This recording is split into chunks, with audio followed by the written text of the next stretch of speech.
Oh, thanks a bunch for joining us, Dustin. It's a pleasure to have you here. So I'm very familiar with your work on arguments for theism, in particular your argument from psychophysical harmony, which I have to say is perhaps the most interesting argument for the existence of God I've seen out there. What's so interesting to me about it is that unlike there's not really many objections you can throw at it. Like I've looked at it, sat around, thought of like possible objections, but you knock them down really easily. And usually in philosophy, I've noticed like you can't usually knock down objections like in a sentence or two, but you managed to do that in a really good way. And it is a long paper, but you explain things really well. Your paper actually got me into the Bayes theorem. I started looking into that, like how could I apply that like let's in like my science class, or how could I apply that as a lawyer because I want to be a lawyer.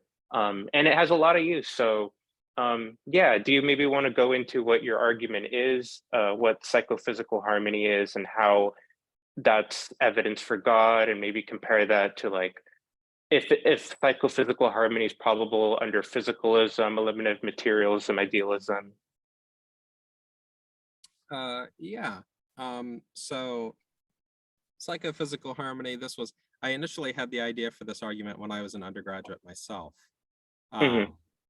But I didn't really do much with it until much later. So yeah, Brian Cutter and I have this paper that's coming out in Oxford Studies in Philosophy of Religion. It's kind of a difficult, I mean, it's a complicated argument, and oftentimes people initially have trouble getting exactly what the argument is. So if anything I say like seems stupid or underdeveloped or whatever, I encourage people to go read the paper, or I've done lots of other interviews and things on it too. But basically, I mean, psychophysical harmony, the phenomenon of psychophysical harmony is something that has been noted by other philosophers of mind, that there's some problem about psychophysical harmony, at least given certain views of the mind, has been noted by other philosophers of mind.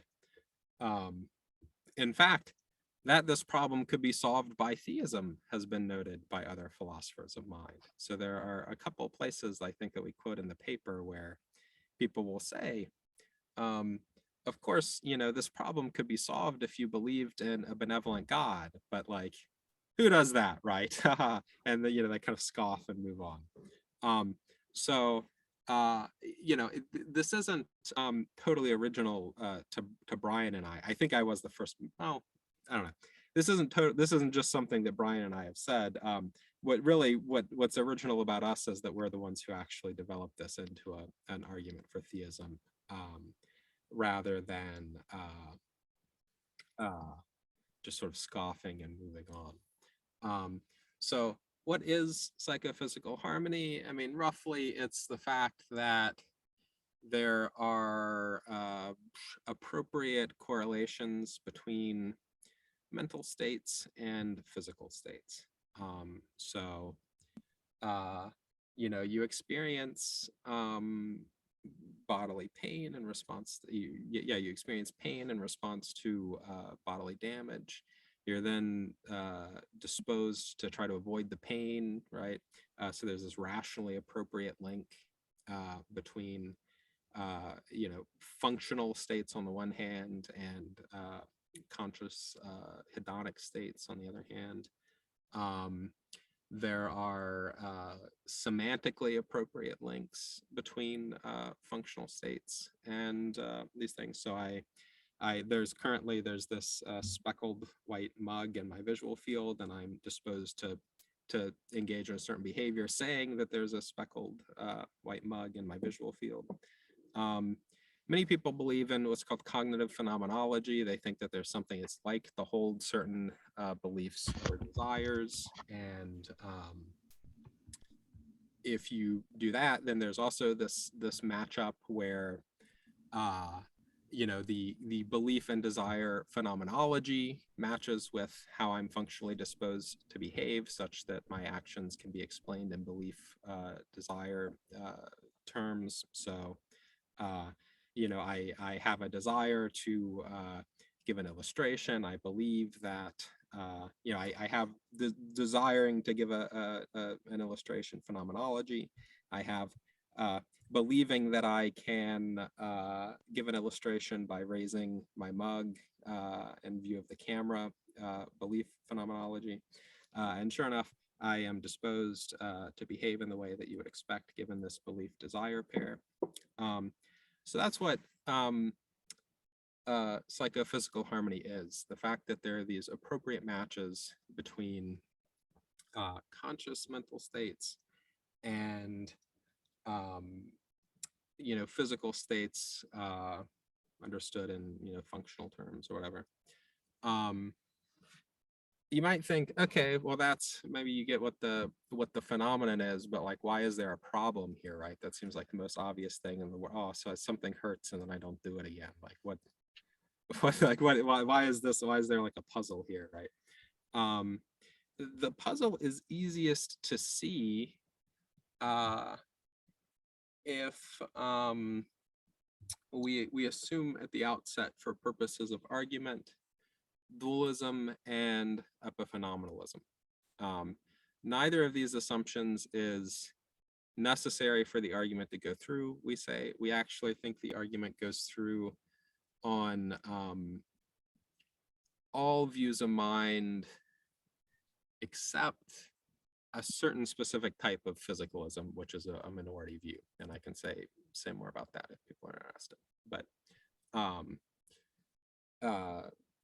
if we assume epiphenomenalism and dualism for purposes of argument, it's easier to see what the argument is. Okay, so dualism, the view that mental, like conscious states are distinct from and contingently related to physical states, right? So dualists will think that philosophical zombies are possible. There could be, another world where there was a being that was physically just like me, but didn't have my any conscious states. Or they'll think that inverts are possible. There could be another world where there was a being that was physically just like me, but say they had, their experiences switched around, right? You maybe when you were a kid, sometimes you wondered, like, is my red that I see, is that the same as red that other people see? An invert would be somebody who was physically just like me, but they had, say, their color spectrum inverted as compared to mine. This sort of thing, right? So in more in layman's terms, dualism is just a belief that you are something other than your body, other than your brain, other than a collection of experiences. No, so it that would be you're thinking of substance dualism, a thesis about what I am. All we need to assume right now is property dualism. So okay. The idea that consciousness is as a phenomenon is not reducible to all the paradigmatically typical the paradigmatically physical phenomenon. So it could be that I am my brain, but my brain also, it turns out, has this odd property that's different from all the physical properties. My brain is also conscious, right? So that's fine for purposes of the argument. We don't need to assume gotcha. dualism. Yeah. Okay. Epiphenomenalism is the view that consciousness doesn't make a causal difference to the physical world. Why would anybody believe this? Well, on the one hand, you might be persuaded of dualism. You might think, yeah, it's actually, it seems clear that there's some sort of explanatory gap between the physical facts about me and my conscious mental states. So conscious states are not reducible to the physical, but you might also think that the physical is causally closed. Say this is a common view. Oh, the laws of nature determine what happens. The laws of nature, there's nothing about conscious states in there, right? So if consciousness is this non-physical phenomenon, then it can't affect the physical world. The physical world, what happens in the physical world is just determined by the laws of nature, not by this non-physical paint that's there, right? And if you combine dualism and epiphenomenalism, again, neither of these is necessary for the argument, but illustrating the argument. If you combine dualism and epiphenomenalism, and this is the thing that other philosophers of mind have noticed.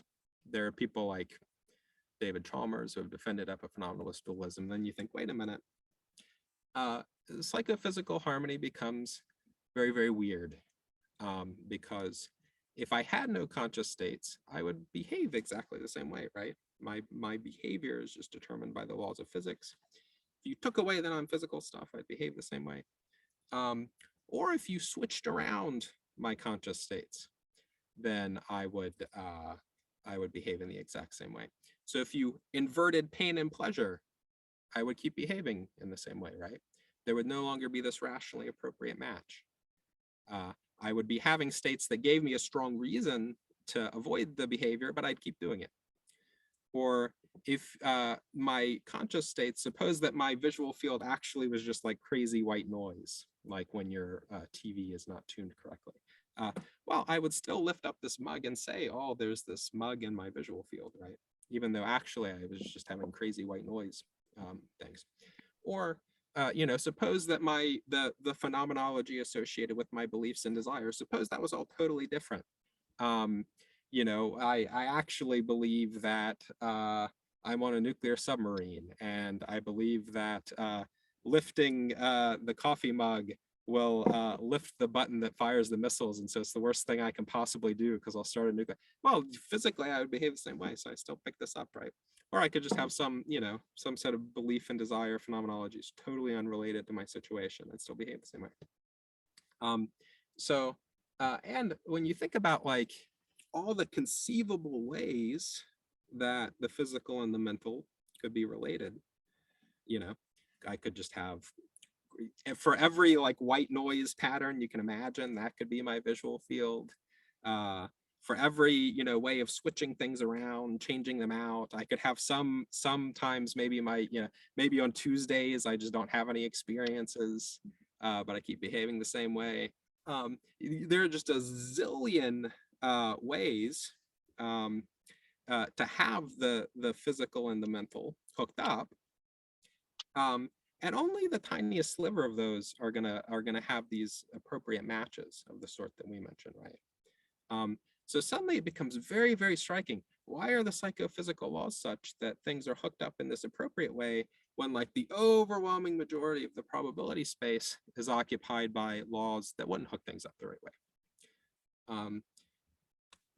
You might think, maybe there's some sort of like simplicity-based argument against some of these things, right? Very convoluted laws where like I don't have experiences on Tuesday, but I have, those are like very convoluted. They're much more complicated than the actual laws. Maybe some laws are more likely to be the case, or like intrinsically more probable than others. But then you get a problem. Okay, if you think the simplest laws are the most intrinsically probable, I mean, the harmonious laws are not the simplest ones, right? It would be simpler for me to be a philosophical zombie and there are no psychophysical correlations. Or maybe the simplest one would be there's just like one mental state that the whole universe has. It's just like the whole universe is experiencing warm bathwater phenomenology, and that's it.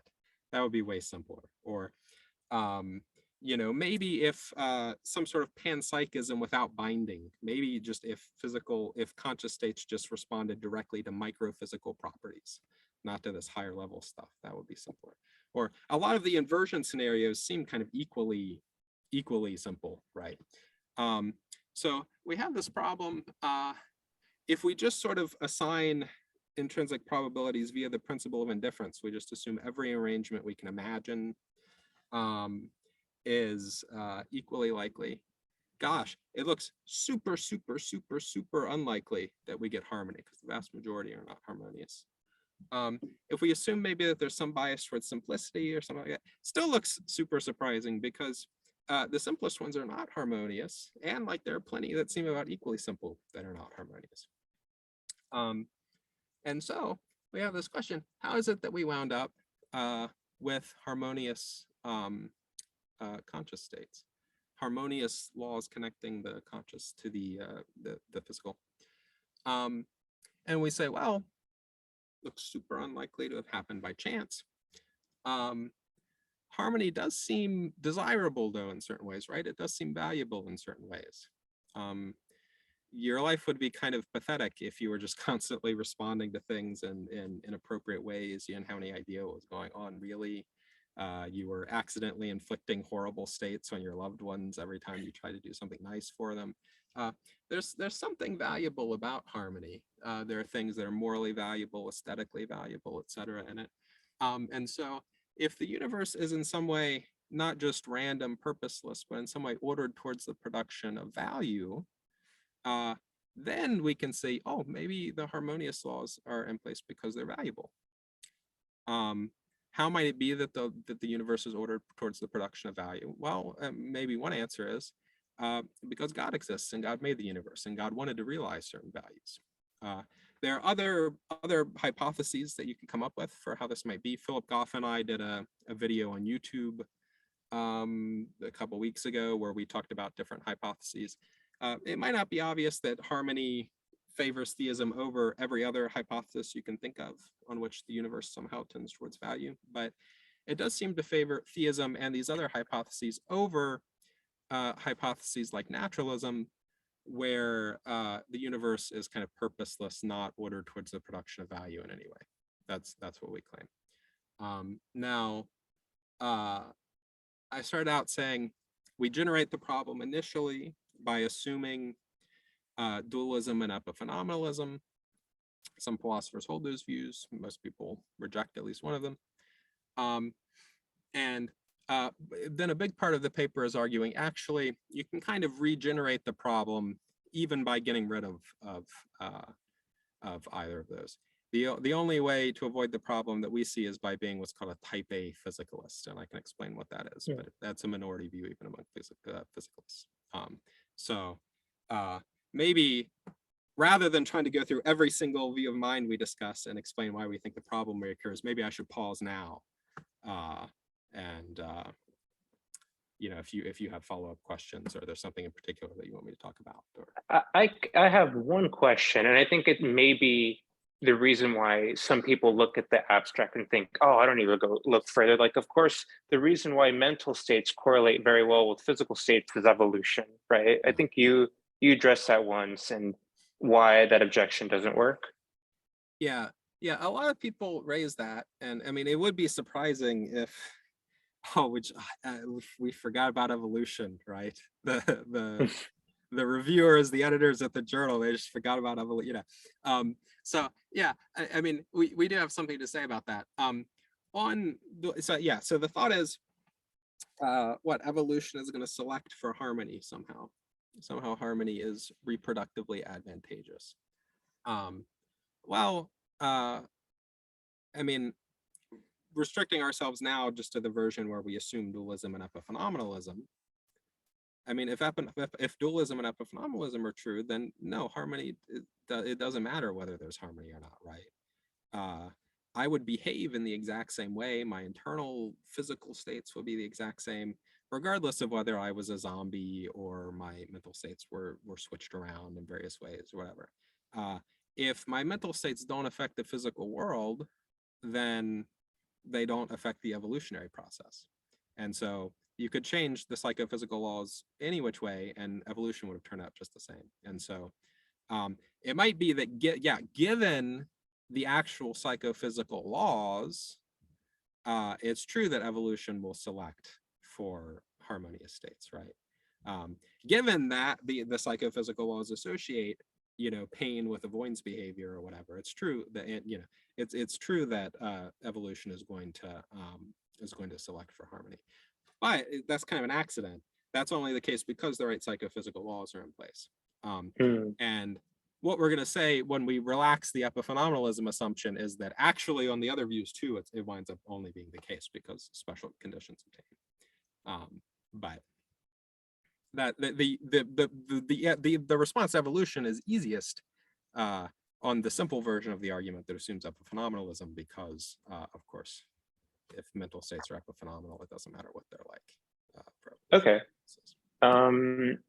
How is psychophysical harmony a problem for physicalists? Yeah, so it gets tricky. So there are two types of physicalism. type A physicalists generally deny the existence even of an epistemic or a conceptual gap between the physical and the mental. So they'll claim either that like the mental as I'm conceiving of it doesn't really exist. You don't really have qualia subjective states in the thought that we thought in the way that we thought, or they'll claim that you can just sort of see a priori that being in pain just is being disposed to avoid the stimulus or whatever, right? It's conceptually reducible to certain kinds of functioning or at some other physical thing.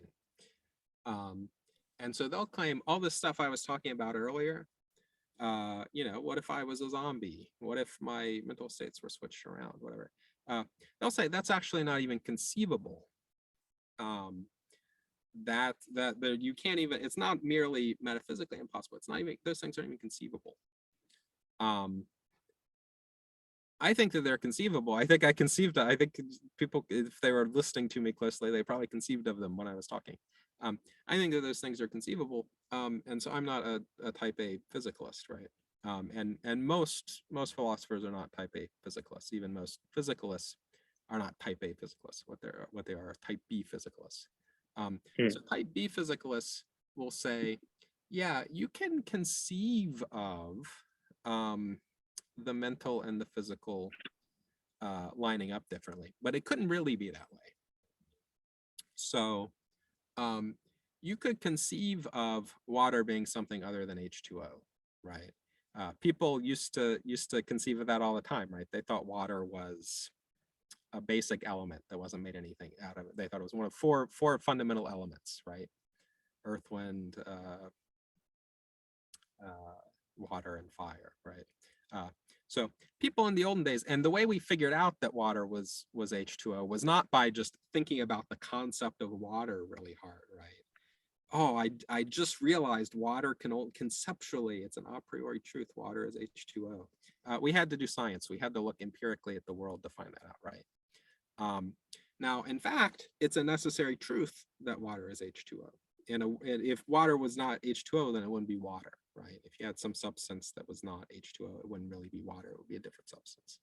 So it's a necessary truth that water is H2O. It's not really possible for water to be something other than H2O. But that's not an a priori truth. That's something you have to learn by looking at the world. And so type B physicalists will say, yes, it's true. You can coherently conceive of all these crazy possibilities I was talking about, zombies and inverts and all that sort of stuff. But that's not really possible. That is like conceiving of water as a fundamental element rather than H2O, right? A priori, it's true, but it's not really possible. And the way that we learn that it's not really possible in the case of the mental and the physical is empirically. So, we looked at brain states and realized that they always correlate perfectly with mental states, and you can hit somebody on the head and they stop being able to think. Yeah, they think we have some kind of scientific evidence for physicalism, and that's how we learned that these other crazy possibilities are not really possible, right? We learned that mental states just are physical states in the way that water just is H2O. Okay. That's the more, I think that view is false. I think there are good arguments against it, but I think that's the more plausible version of physicalism. And again, most philosophers agree with that. So the issue is, once you allow the epistemic gap in there, we can run the argument in terms of epistemic probabilities. So the probabilities that you should assign, like going in, so to speak. And so we give a better but much more complicated example in the paper. But here's an easier example that might help get across the response that we want to make. If I talk about the fine-tuning argument, can I assume that people will know what I mean? I would explain it just in case. Okay. So the fine-tuning argument says, look, the constants of the universe are just right to produce life. If the gravitational constant had been 1 part and 1 in 10 to the 60th stronger, then you wouldn't have life in the universe. If it had been slightly weaker, you wouldn't have life in the universe. And this is true for a bunch of different stuff. So the laws of nature and the constants in the laws of nature had to be just right in order for life to exist. And isn't that very interesting? Maybe that shows that God exists, right? God must have set the values of the constants just right so that life can exist. Because it's a 1 in a 10 to the 10th power to the 10th power to the 10th power, whatever chance that this would happen just by randomness, right? And people have different views. The most popular view is saying, maybe we live in a multiverse and the constants are a little bit different in each universe. And one of them, just by chance, will have life in it. And of course, we live in the one that has life in it. We're not going to live in the one that doesn't have life in it, right? So that's what explains by day. Okay, common response to that argument. Here is a bad response to that argument. We say, suppose you say, here's my view. I just think that the constants are necessary. The constants are metaphysically necessary. They couldn't have been otherwise. Maybe this is the only possible world, right? And so, the constants couldn't have been different. So it had to be that the universe was life permitting. Okay. That doesn't, here's the problem. The mere view that the constants, whatever they are life permitting. That doesn't predict, the mere view that the constants, whatever they are necessary. That doesn't predict that they'll be life permitting, right? You just tell me, look, the constants, whatever they are, they're necessary. Okay. So the force of the gravitational constant could necessarily be this, or it could necessarily be this, or it can necessarily be this, or it can necessarily be this. That doesn't tell me what they are. That doesn't predict that they're necessary, right? Just like, we have this videotape of you leaving the scene of the crime, so you must be guilty. Wait a minute, I think there's only one possible world, so that has to be there, right? No, it's just necessary that tape exists. Well, no, that doesn't, right? Because just saying that whatever happens is necessary, that doesn't predict that I'm going to be leaving the scene of the crime, right? And the way that me doing the crime predicts me leaving the scene of the crime, right? Similarly, just saying the constants are necessary, that view does not predict that the universe is going to be life permitting. What you need is the constants are life permitting, the constants are necessary, and furthermore, they're necessarily these exact values. But that had no higher a prior probability than the constants are randomly what they are, and they're randomly these exact values, right? You only actually predict fine-tuning by adopting necessitarianism if you adopt this highly specific version of necessitarianism that was really unlikely going in. And so what you've done is you've gained the ability to predict the data at the cost of a precisely corresponding decrease in prior probability. And so the posterior probability winds up being the same. I hope that's not very much math, but I hope that the basic idea of that made sense. And in the same way, we say, okay, the type B physicalists, they're going to agree that all this stuff I was talking about, all this crazy stuff I was talking about, a priori, that's all possible. And so a priori, they should distribute their credences across all these different possibilities in just the way that a dualist does, right? Because, well, it could necessarily be that this is the way that this is the identity relation or the grounding relation or whatever that exists between the mental and the physical. It could be that it was this one. It could be that it was this one. All those possibilities are exactly parallel to, it could be that contingently the psychophysical laws associate this mental state with this physical state and so forth. And so we say type B physicalism on its own does not predict harmony any more than dualism and epiphenomenalism on their own. You can predict harmony by adopting a highly specific form of type B physicalism, one that says, these are the identity relations between the mental and the physical, or these are the grounding relations between the mental and the physical. Just like on dualism and epiphenomenalism, you can predict harmony by adopting a highly specific version that says, oh, these are the contingent relations between the mental and the physical. So we say, a priori going in, type B physicalism doesn't predict harmony any better than dualism and epiphenomenalism do. But going in, the thesis that the universe is somehow oriented towards the production of value, that does predict harmony for the reasons that I gave earlier. It's not super, super unlikely that there's harmony if that's true, in the way that it's super, super unlikely on dualism and epiphenomenalism. In Bayesian terms, I mean, one theory predicts the data, the other theory doesn't predict the data. Well, the data favors the one theory over the other, right? Mm-hmm. And so we say, in terms of epistemic probabilities, type B physicalism doesn't actually help you out. Type A physicalism would. Type A physicalism, you would say, oh, the epistemic probability of harmony is 1, right? Because I can just see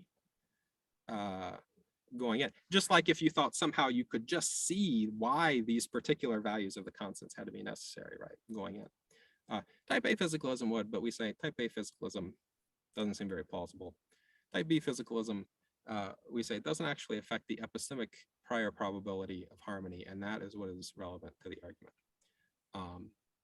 Now, it could be that the argument ultimately then requires you at the end to reject physicalism, because you might think, well, wait a minute, God or like whatever other forces ordering the universe towards the production of value, they had to have the ability to affect the relation between the mental and the physical, right? And could they do that if physicalism is true? Because then it's metaphysically necessary. So it might be that at the end of the argument, you have to conclude, oh, if this explanation is right, then it turns out that physicalism has to be false. But you don't have to conclude that at the beginning. So it would be a little bit like you visit, this is the example we give, you visit the island of boulders and you think, nobody can move the boulders on the island of boulders. They're too heavy. And then you get to the island of boulders and you see it spells out, welcome to the island of boulders. There are boulders that spell out, welcome to the island of boulders. Okay, you started out thinking that nobody can move the boulders. Now you realize, wait a minute though, it seems like somebody did move the boulders. Right? And so then you should revise, once you adopt the design hypothesis for the boulder sign, you should revise your belief about whether it's possible to move the boulders, right? It may be that in a similar way, you start out thinking probably not even God could change the relation between the mental and the physical because it's metaphysically necessary.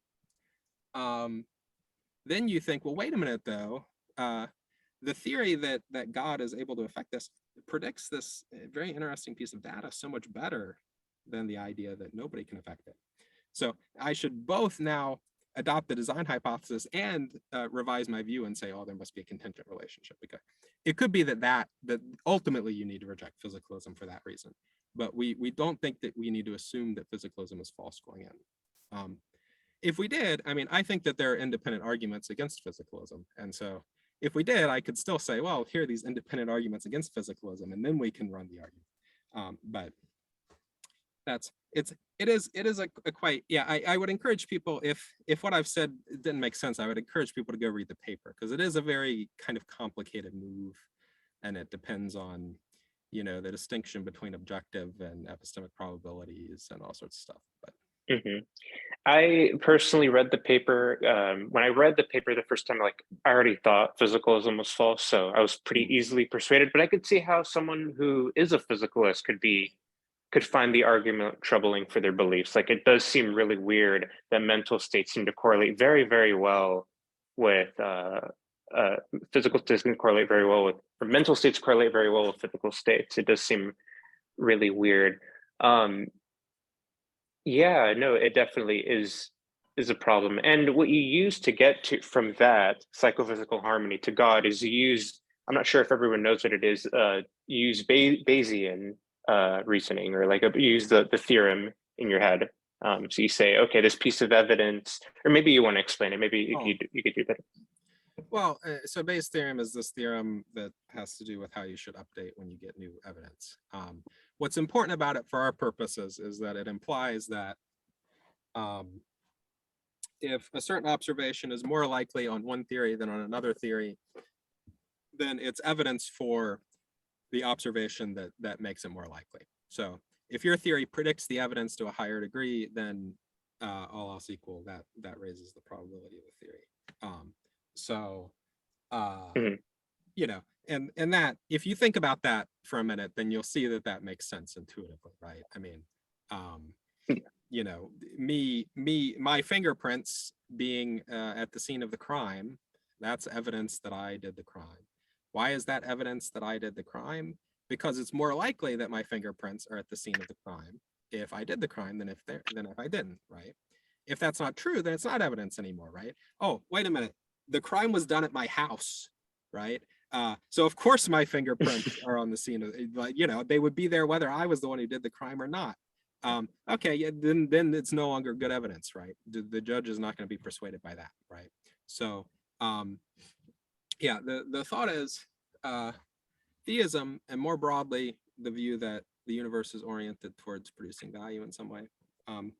That makes it at least not super unlikely that harmony obtains, because harmony is valuable, and you can see why God at least might want to, you know, maybe God wouldn't want to make harmonious beings, I don't know, but at least might, right? It's not super unlikely. Whereas because of the reasoning I gave earlier, it seems like it is super unlikely on the other views. And so because it's significantly more likely on theism than on the view that the universe is not oriented towards producing value in any way, then it's evidence for theism by this likelihood principle that's an entailment of Bayesian reasoning.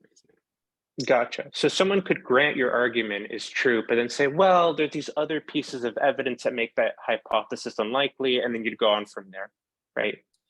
Yeah, they could just like, you know, it could be that you know, my fingerprints are at the scene of the crime, but there's some other piece of evidence that I have an airtight alibi, Mm-hmm. and so I couldn't have done the crime, you know, just like that, right? Yeah, it could be that you think, oh, yeah, this is interesting evidence for theism. It raises the probability of theism, but you know, theism is so unlikely for some other reason, because Problem of evil, right? or the problem of hiddenness, or you know, science, fill in the gaps. Yeah, you know, there might be some other piece of evidence against theism that's more powerful, right? And so, what I mean, we do say a little bit about this in the paper. You know, we say our view is that you shouldn't assign such a low. We think the evidence from psychophysical harmony is very powerful. Mm-hmm. And we think that you shouldn't assign such a low prior probability to theism that you can just say, oh, even if it's super powerful, I can write it off, right? Mm-hmm. Sometimes you can't. I mean, the theory that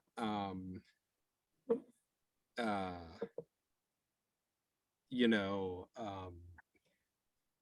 the exact number of stars in the universe, the theory that number is God's favorite number, maybe that predicts that number, right? But like, that's a super unlikely theory, because why would that number be God's favorite number rather than the other number, right? So like, you know, yeah, I guess that's powerful evidence that that's God's favorite number, but it's super unlikely going in, right?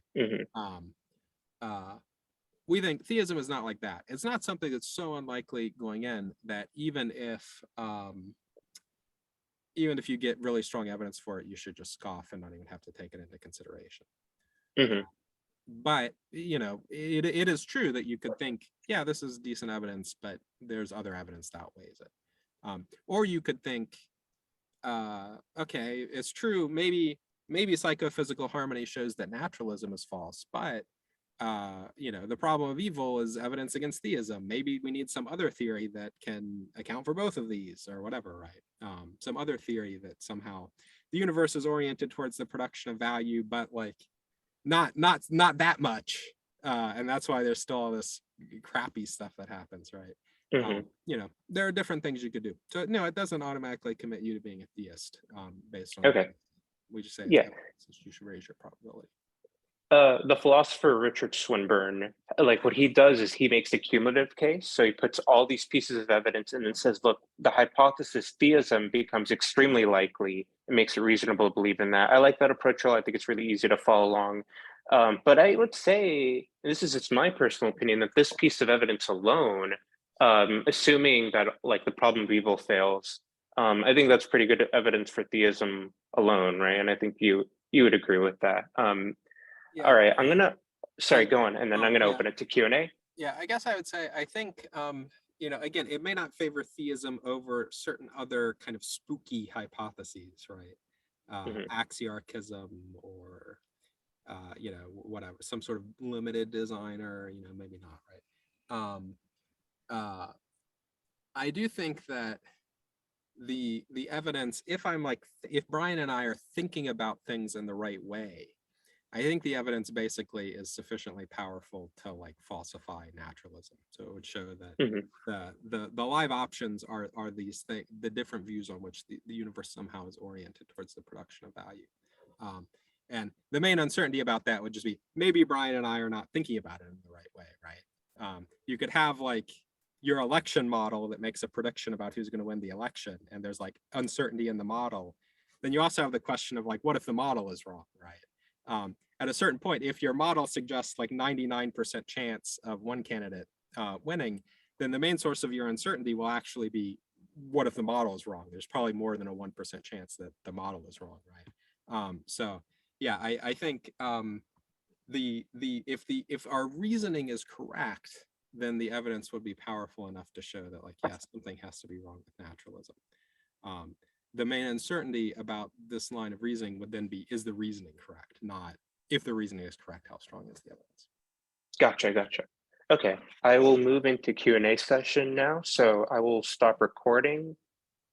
Let's see. There we go.